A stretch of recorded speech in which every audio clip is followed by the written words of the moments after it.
هعمل معاكم النهارده القراقيش بالعجوه. اول حاجه كده نسمي الله ونصلي على الرسول. اللهم صل وسلم وبارك على سيدنا محمد وعلى اله وصحبه اجمعين. ندخل كده نشوف المقادير والطريقه. دي مقادير 2 كيلو، يعني معايا 2 كيلو من الدقيق. هاخد عليهم كوبايتين من السمنه وكوبايه من الزيت، واخد 4 معالق من السكر واربع معالق من النشا وكيس من البيكنج باودر وكيس فانيليا، وهناخد خميره وهناخد سمسم.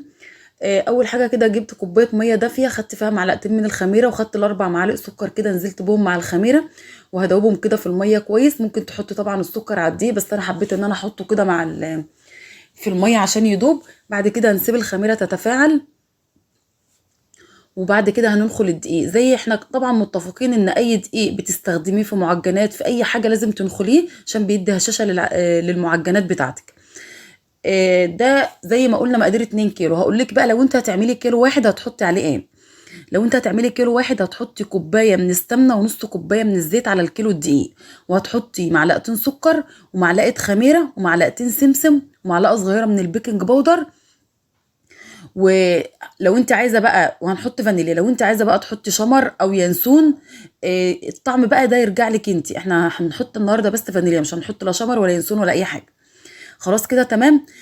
السوائل بقى اللي الكيلو الدقيقة ياخدها، ممكن الكيلو بتاعك ياخد كوباية ونص حليب أو كوباية ونص مية. ممكن تستخدمي في تلك الحالات الحليب أو المية، وممكن ياخد كوبايتين. ده بيرجع لنوع الدقيق بتاعك. خلاص كده تمام. يبقى دي مقادير الكيلو. خدنا كده 5 معالق من السمسم على الدقيق، وبعد كده هننزل بالسمنة وهنفرك السمنة كده كويس مع الدقيق، عشان كل ما بتفركي السمنة مع الدقيق القراقيش بتاعتك هتكون ناعمة. طبعا احنا حاطين سمنه على زيت ليه؟ ممكن تعمليها كلها سمنه وممكن تعمليها كلها زيت، بس لما بتعمليها زيت مع سمنه السمنه طبعا بتدي لها نعوميه، والزيت هيدي لها قرمشه معاكي، هيخليها مقرمشه. خلاص كده تمام. يبقى احنا قلنا مقادير الكيلو، لكن احنا دلوقتي بنعمل 2 كيلو. خلاص بقى زي ما قلنا هنفرك الدقيق كويس وهنبسطه كده كويس بالسمنه لحد ما يكون عامل معاكي كده زي الرمله المبلوله. تفضلي تفركي فيه كويس لحد ما الدقيق كله يختفي. طبعا كل ما بتفركيه بينعم معاكي زي ما قلنا. خلاص شايفين بالشكل ده كده بايدك بقى افركي زي ما تكوني بتعملي الكحك بالظبط.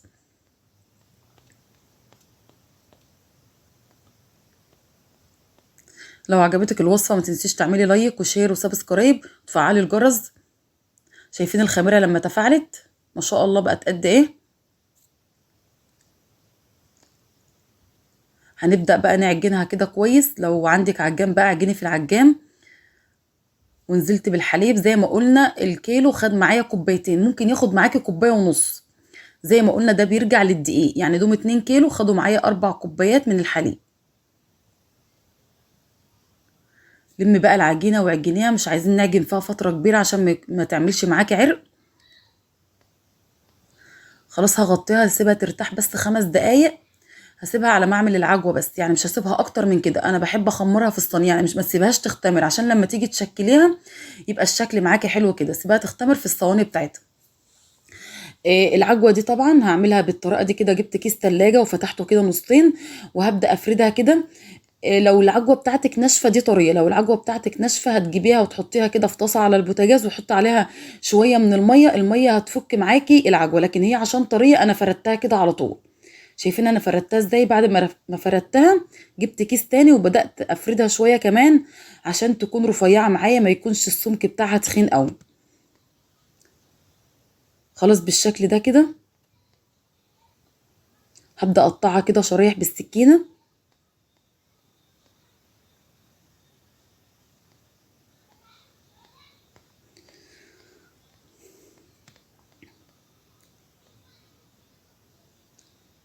بعد كده بقى هجيب العجين اعمله، اخد من العجين كده واعمله زي رول، وتبداي بقى تشكلي ايه القراقيش بتاعتك. خلاص بالشكل ده كده.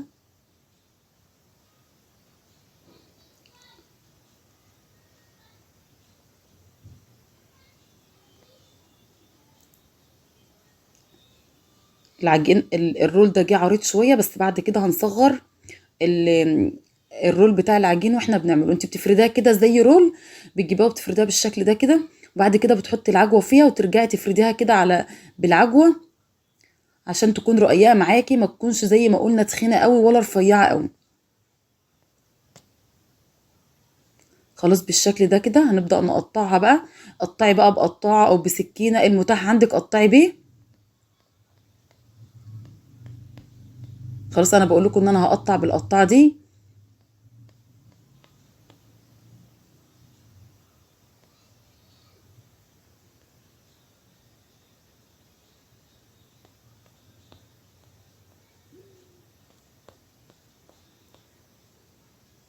خلاص كده هنرصها في الصينية.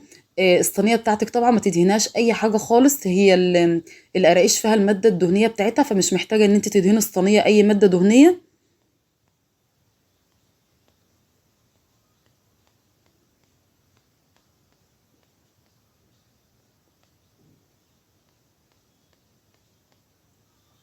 خلاص هعمل معاكم كمان واحد. تفردي العجينة كده بشكل طولي. الكاميرا كانت فصلت وانا شغالة، فجبت رول تاني وعملته كده. بتعملي العجينة كده زي رول، وبعدين كده بعد كده بترجعي تفردها بالطول تاني.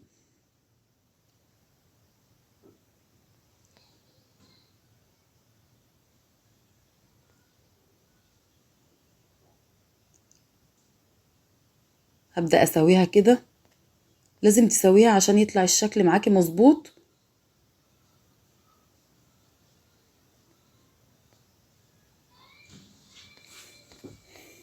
شايفين بقى العجوة عشان مقطعينها وفردينها، لما بتحطيها كده بتكون مالية القراقيش كلها. يعني ما بتكونش العجوة بس في النص، لا بتكون واخدة الحجم بتاع العجوة بيكون مالي القراقيش بتاعتك. لما هنقطعها هتشوفيها، هتلاقي العجوة في القرقوشة كلها، يعني مش في مكان واحد، مش في النص او في الطرف، لا بتاخد في القراقيش كلها.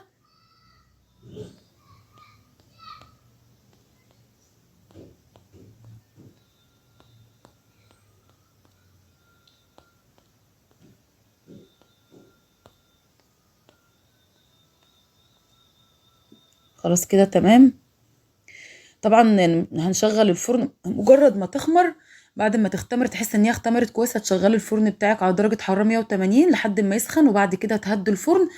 عشان القراقيش تطلع معاكي ناشفة، هي اسمها قراقيش طبعا فلازم تكون متحمصة كده، واخدة لون ذهبي حلو، وتطلع معاكي ناشفة. شايفين زي ما قلت لكم العجوة مفرودة فيها كلها ازاي. دي كل الكمية. شايفين ما شاء الله احنا قطعنا كل الكمية ورصيناها في الصواني وسيبناها تختمر، وبعد كده زي ما قلنا هندخلها الفرن ونهدي الفرن وتتحمص معانا كويس. شايفين شكلها عامل ازاي بعد ما خرجت من الفرن. شايفين زي ما قلت لكم العجوة مفروضة فيها كلها. شايفين ناشفة خالص.